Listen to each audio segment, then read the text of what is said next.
Hallöchen, ihr Liebens! Heute werden wir einen fruchtig frischen Kirschschmandkuchen mit einer extra Fruchtschicht und einem Schokosahne-Topping backen.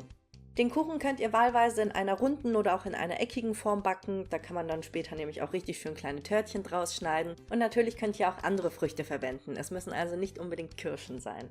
Dann legen wir auch direkt los und ich wünsche euch ganz viel Spaß mit dem Video und beim Nachbacken.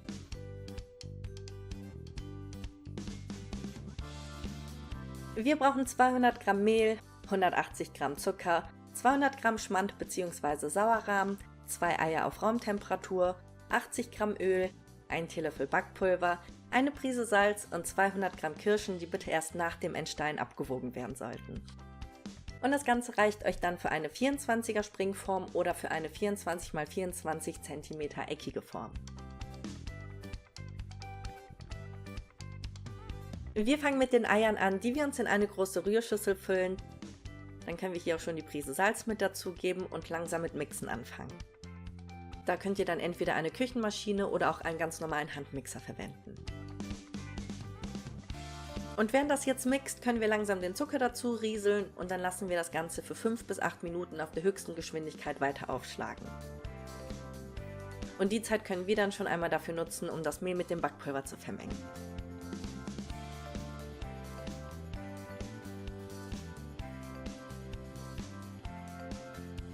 Zurück zu den Eiern, die zunehmend heller und cremiger werden, je länger wir das aufschlagen. Und sobald die Masse dann schön luftig aufgeschlagen ist, können wir die Geschwindigkeit der Küchenmaschine oder von dem Mixer ein bisschen herunterstellen und dann das Öl sowie löffelweise den Schmand dazugeben.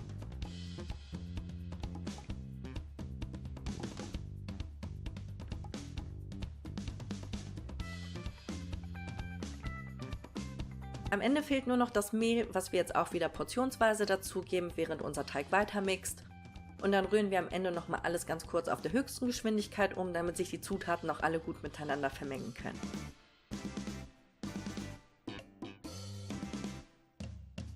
Als nächstes habe ich hier schon meine Backform bereit, die hat eben eine Größe von 24 x 24 cm. Das Backpapier ist auch schon mit eingespannt und dann können wir hier unseren Teig drin verteilen und einmal schön glatt streichen.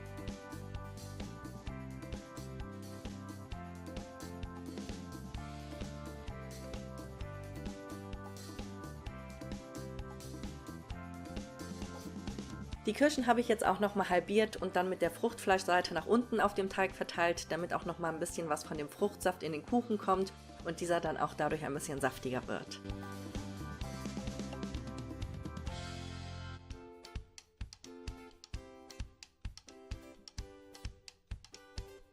Sobald die Kirschen verteilt sind, geht es bei 175 Grad für 25 bis 30 Minuten in den vorgeheizten Backofen, bis man dann eben bei der Stäbchenprobe keinen Teig mehr im Stäbchen haften hat.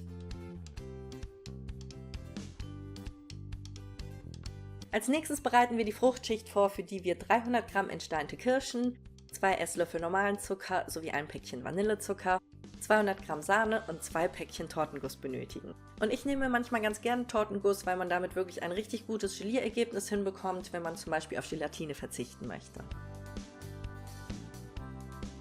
Diesmal fangen wir mit den Kirschen an, die in einen Topf wandern und mit dem Zucker bestreut werden. Das Ganze köcheln wir uns dann für ein paar Minuten auf dem Herd auf, bis die Zuckerkristalle schmelzen und dann auch ausreichend viel Fruchtsaft aus unseren Kirschen tritt. Rührt das Ganze nur immer wieder um, damit auch nichts anbrennt und im Anschluss werden die Kirschen einmal gut durchpüriert.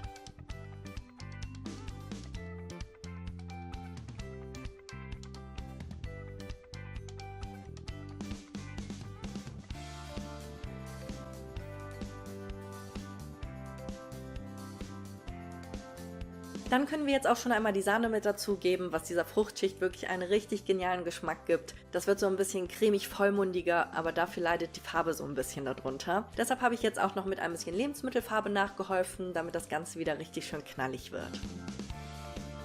Ich habe den Kuchen aber auch schon mit anderen Früchten, wie zum Beispiel Blaubeeren und einem bunten Beerenmix zubereitet. Da musste farblich dann nicht mehr nachgeholfen werden, weil das dann doch eben so ein bisschen davon abhängt, wie viel Farbe die gewählten Früchte nach dem Aufkochen noch abgeben.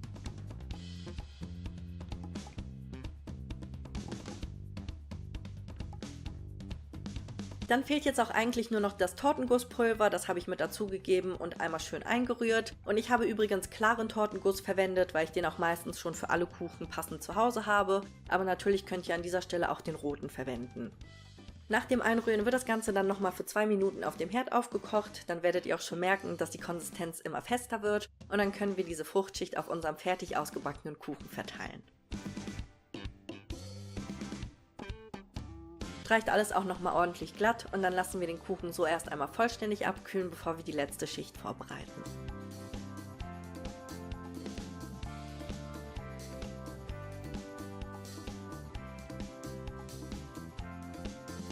Dafür brauchen wir zunächst 100 Gramm Zartbitterkuvertüre oder auch Schokolade, die wir uns über einem Wasserbad schmelzen.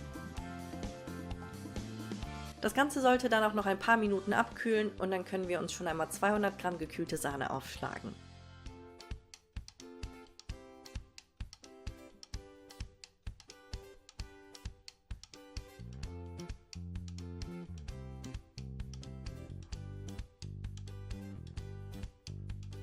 Sobald die Sahne anfängt cremig zu werden, aber trotzdem noch nicht ganz fest ist, können wir nämlich die abgekühlte Schokolade mit dazugeben. Und weil die jetzt auch ziemlich schnell in der kalten Sahne fest wird, sollte unbedingt durchgängig gemixt werden, bis sich dann eben alles schön miteinander verbindet.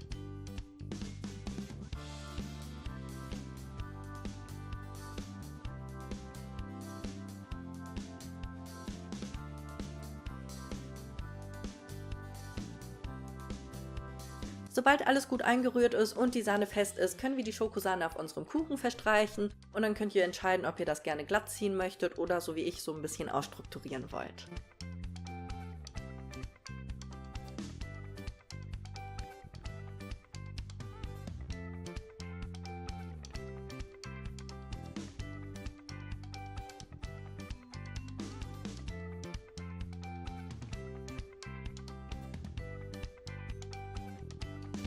Zum Schluss habe ich jetzt noch ein bisschen geraspelte Schokolade darüber gegeben und dann sollte der Kuchen am besten auch nochmal für mindestens 1 Stunde in den Kühlschrank, damit alles nochmal ein bisschen durchziehen und schnittfest werden kann.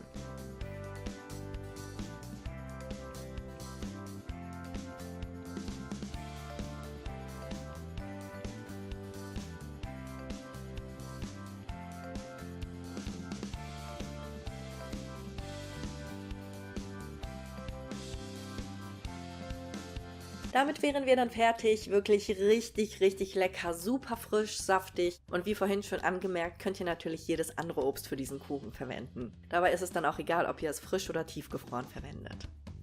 Ich hoffe sehr, dass euch mein Rezept gefallen hat und ihr es ausprobiert, kann ich auf jeden Fall sehr empfehlen. Und dann würde ich sagen, vielen lieben Dank fürs Einschalten und bis zum nächsten Mal, ihr Lieben. Tschüss!